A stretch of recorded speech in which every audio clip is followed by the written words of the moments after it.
మీ character ద్వారా మేము పొందగలిగాము. Thank you so much Rohini ma'am.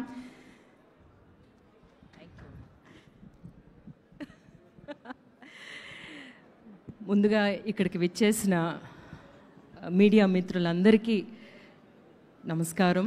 చాలా థ్యాంక్స్. మీరు ఈ కోర్టు పిక్చర్ గురించి నిజాలు రాస్తున్నారు అనేదన్నమాట. ఈరోజు మధ్యాహ్నం వెళ్ళి పిక్చర్ చూశాను, ఆడియన్స్తో పిక్చర్ చూశాను. స్టార్ట్ అయిన దగ్గర నుంచి నాకు కథ తెలుసు, ఆ బీట్స్ అన్నీ తెలుసు నాకు. కానీ నేనేమో లవ్ స్టోరీ ఎలా జరుగుతుందో తెలీదు, ప్రియదర్శి గారు ఎట్లాగ ఈ కథలోకి వస్తారో తెలీదు. అందువల్ల స్టార్ట్ చేసిన దగ్గర నుంచి ఇది నా పిక్చర్ అని మర్చిపోయి ప్రతిసారి ఏదైనా ఒక బెస్ట్ పాయింట్ వచ్చినప్పుడు నేను చప్పట్లు కొట్టడం స్టార్ట్ చేశాను. కోర్టులో మీ ఎంట్రీ ఉంది కదా, సెకండ్ ఎంట్రీ, మీరు రారనుకుని ఊరికి పారిపోతారు, తర్వాత ఏమో మీ ఎంట్రీకి మళ్ళీ నేను. సో అంత బాగా ఈ కథ తెలిసినా కూడా నన్ను అందులోకి లాగేసింది ముందు రైటింగ్.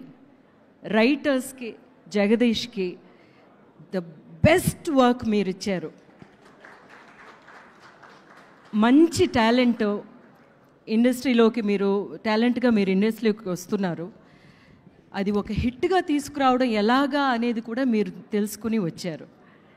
ఎందుకంటే మంచి విషయాలు చెప్పడం ఒక ఎత్తు అయితే అది కరెక్ట్గా చెప్పడం ఇంకొక ఎత్తు. అలా చెప్తారు అన్న ఒక నమ్మకం తనకి రాబట్టే నాని గారేమో మిమ్మల్ని ఎంచుకున్నారు. బట్ యాక్చువల్గానేమో ఆ పిక్చర్ చేస్తున్నప్పుడు నేను అనుకున్నాను, you are a true artist. So ఒక ట్రూ ఆర్టిస్ట్కే ఇట్లాంటి ఒక ఎక్స్పెరిమెంటల్ ఫిల్మ్ని ప్రేక్షకులకి తీసుకెళ్దాం అనిపిస్తుంది అని చెప్పేసి అప్పుడు నేను అనుకున్నాను అనమాట. అంటే ఒక ఆఫ్ బీట్ సెన్స్ ఉంది నానిలోను as a creator, as a producer అని చెప్పి నేను అనుకున్నాను. బట్ యాక్చువల్గా చూసుకుంటే ప్రశాంత్ వర్మ లాంటి ఒక స్పార్క్ని యూ ఐడెంటిఫైడ్. ఆ పిక్చర్ ఫుల్గా చూసిన తర్వాత నాకు అది అర్థమైంది. ఆ తర్వాత హనుమాన్ వచ్చినప్పుడు అనుకున్నా, తీసుకొచ్చింది ఎవరో మా నాని అని. బట్ ఈ పిక్చర్ నేను కథ విన్నప్పుడు కూడా నాకేమనిపించిందంటే ఇది కూడా కొంచెం ఆఫ్ బీట్గా సెలెక్ట్ చేసుకున్నట్టున్నారు నాని అని చెప్పేసి. బట్ నాకేదో చాలా నచ్చింది ఆయన చెప్పిన. నాకేమో నా పోర్షన్ మాత్రమే చెప్పారు జగదీష్, చాలా కష్టపడి నా పోర్షన్ చెప్పారు. ఆయన చెప్తూనే ఉన్నారు, నేను ఎప్పుడు ఇలాగా మీ పోర్షన్ మాత్రం చెప్పాలి అని చెప్పలేదు మేడం, నేను ఏమో ఫుల్గా చెప్తాను, ఫస్ట్ టైం మీకు మీ పోర్షన్ చెప్తున్నాను నేను. ఆ రోజు టైం లేదు మనకి కదా, అందువల్ల అందులోనే నాకు అర్థమైంది ఇది చాలా గ్రిప్పింగ్గా ఉండే ఒక స్క్రీన్ ప్లే అని అర్థమైంది. కానీ ఇట్లాంటి కమర్షియల్ ఫిల్మ్ అనేది చూసిన తర్వాత నాకు అర్థమైంది. It's a fantastic commercial film. Start చేసిన దగ్గర నుంచి ఫినిష్ అయ్యేంత వరకు నెక్స్ట్ ఏం జరుగుతుంది. ఫస్ట్ ఏమో విక్టిమ్ సైడ్ నుంచి, మన చందు సైడ్ నుంచి అని అనుకున్నారు. తర్వాత చూస్తేనేమో ఆ 16 నిమిషాలు వచ్చేసరికి వీళ్ళు ఏదో తప్పు చేస్తారులే అని. So that is a very very clever writing అనమాట. ఆడియన్స్ని ఒకటి గెస్ చేయించడం, మళ్ళీ వాళ్ళకి ఒక సర్ప్రైజ్ ఇవ్వడం. మీరు ఎంతవరకు ఈ కథ అనుకున్నారు కదా, ఇది కాదండి, దీని వెనక ఇంకో కథ ఉంది అని చెప్పడం అన్నమాట. Best screen play writing, masters చేసే స్క్రీన్ ప్లే రైటింగ్. అందువల్ల ఈరోజు హీరోలు మీరు ఫస్ట్. నిజంగా మంచి కథ తీసుకొచ్చి దాన్ని మంచి సినిమాగా తీస్తే ప్రేక్షకులు ఎంత సెలబ్రేట్ చేస్తారో అన్నదానికి ఇంకొకసారి ప్రూవ్ చేశారు. ప్రతిసారి ప్రేక్షకుల మీద మనం ఆ నమ్మకం పెట్టి మంచి సినిమా ఇస్తే డెఫినెట్గా ఎలాంటి సినిమా అయినా సరే తల మీద ఎత్తుకుని బాగా సెలబ్రేట్ చేస్తారు అనేదానికి కోర్ట్ అగైన్ అనమాట.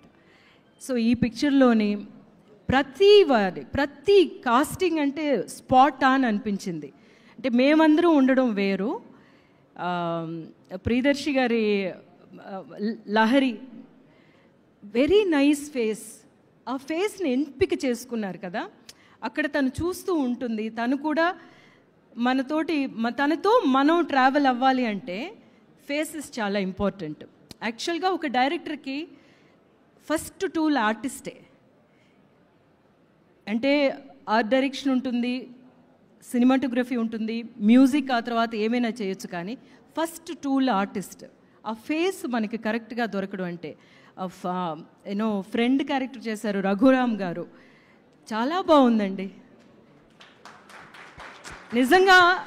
యాక్చువల్గా యాజ్ అన్ ఆడియన్స్ ఏమనిపిస్తుందంటే, అయ్యో ఫ్రెండ్ కోసం ఇంత బాధపడుతున్నాడు కదా, he should have some relief అన్నట్టు అనిపించింది ఆ ఫేస్ని తీసుకొచ్చిన డైరెక్టర్కి అనమాట. సో ఒక్కొక్క ఆర్టిస్ట్ని, ఒక్కొక్క ఫేస్ని తను సెలెక్ట్ చేసుకున్నారు. ఒక్కొక్క ఫేసు ఎలా మాట్లాడాలి, ఎక్కడ తగ్గాలి, ఎక్కడ ఎక్కించాలి అన్న దాంట్లో మాత్రం కాంప్రమైజ్ లేదు. మా మంగపతి గారికి తెలుసు ఆ విషయం.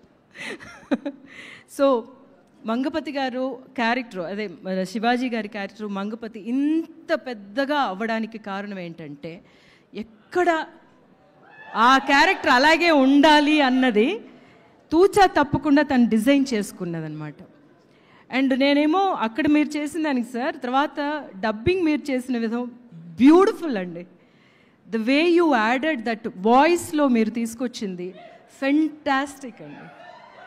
సో వెరీ వెరీ హ్యాపీ అండి. మీరు ఇన్ని రోజులు వెయిట్ చేసినా కూడా మంగపతితో రావడం అనేది. ఎందుకంటే ఎప్పుడు ఒక ఆర్టిస్టు చాలా ఆకలితో ఉంటారు, మనకి మంచి క్యారెక్టర్స్ పడాలి అని చెప్పి. ఇప్పటికీ నేను అలాగే ఉంటాను. అలాగే మంచి క్యారెక్టర్స్ నాకు ఇస్తున్నారు తెలుగులో అందరూ డైరెక్టర్స్ అందరూ, థ్యాంక్స్ అగైన్. అలాంటి మంచి క్యారెక్టర్స్ పడాలి అని చూస్తున్నప్పుడు ఇట్లాంటి ఒక క్యారెక్టర్తో వస్తే నెక్స్ట్ ఇంకెలా ఉంటుందో ఆలోచించండి. సో అలాగేనమాట. అదే విషయం మీ ఇద్దరికి నేను చెప్తాను. హర్ష, ఐ డెంట్ ఎక్స్పెక్ట్ ఇంత బాగా పెర్ఫామ్ చేస్తావని. నేను ఏదో ఒక ఏజ్లో ఒక ఇన్నసెన్సు, ఆ ప్యూరిటీ అదే ఉంటుంది అని అనుకున్నాను, కానీ you did a lovely job. అంటే రైటర్ బ్యాక్డప్ క్యారెక్టరు, దాని మీదేమో నా క్యారెక్టర్ అంతే. యాక్చువల్గా సీతారత్నం అంత బాగా వర్కౌట్ అవ్వడానికి కారణం ఏంటంటే రాసిన విధానం. నేను లేకపోయినా నన్ను అక్కడ ఒక పెద్ద విషయంగా చూపించింది, ప్రొజెక్ట్ చేశారనమాట. సో రైటర్ బ్యాక్డప్ క్యారెక్టర్ అయినా సరే you did a great job. And my జాబ్లీ, యు ఆర్ సో ప్యూర్. అసలు అట్లాగే నిష్కలంకంగా నీ మనసులో ఏమనుకున్నావు నీ కళ్ళల్లో అదే తెలిసింది. Retain that and enjoy this moment. So మా దీప్తి దగ్గరికి వస్తే ఏం చెప్తున్నాను, మా మ్యూజిక్ డైరెక్టర్ యాక్చువల్గా అమ్మో అమ్మమ్మో అనే పాట ఎంత బ్యూటిఫుల్ సాంగ్ అప్పుడు ఇచ్చారు. సో త్రూ యూ నాని గారు గాట్ హిమ్ అనేది. సో లవ్లీ అండి. దినేష్ ఎంత బాగా దీన్ని ఎలివేట్ చేశారో, దాన్ని ఇంకొక ప్లేస్కి మీరు తీసుకెళ్లారు. ప్రతి సీన్ చూస్తున్నప్పుడు నేను మీ మ్యూజిక్ నాకు అంత రిఫ్రెషింగ్గా అనిపించింది. రైట్ ఫ్రమ్ ప్రియదర్శి గారి ఆ ఎపిసోడ్ నుంచి అండ్ వాళ్ళ లవ్ స్టోరీ బ్యూటిఫుల్గా ఎన్హాన్స్ చేశారు. And great work Deepti. And I think ఇంకా మీరు డైరెక్ట్ చేసేయండి. And coming to our dear Priyadarshi, first of all congratulations. ఇంత సీరియస్ క్యారెక్టర్ మీ వల్ల పుల్ ఆఫ్ చేయగలరా అని అందరూ అనుకుని ఉంటారేమో, చాలా బాగా పుల్ ఆఫ్ చేశారు. అండ్ కోర్టు సక్సెస్కి ఎంత ఏదో మీ ప్రెజెన్సు, ఎందుకంటే మీ మీద చాలా జాలి రావాలి ఫస్ట్, అలాగా ఉన్నారు. యాక్చువల్గానేమో పిక్చర్ చూస్తున్నప్పుడు మధ్యలోని మెడ్రాస్ నుంచి కాల్ వచ్చింది నాకు. అట్లీ డైరెక్షన్ టీం నుంచి ఫోన్ చేసి అన్నారు, ma'am what a movie ma'am అని ప్రియదర్శి గారి గురించి చెప్పారు. ఆయన బాడీ లాంగ్వేజ్ బిగినింగ్ ఎలా ఉంది, కొంచెం ఎలా మారింది అని వాళ్ళ డైరెక్షన్ టీం నుంచి చెప్తున్నారంటే గ్రేట్ వర్క్. అండ్ ప్రతిసారి తెలుగు ప్రేక్షకులు ఎట్లాంటి మంచి పిక్చర్స్ మీరు ఎట్లాగా ప్రోత్సహిస్తున్నారని చూస్తున్నప్పుడు చాలా చాలా చాలా అభిమానంగా ఉంటుంది, చాలా గర్వంగా ఉంటుంది.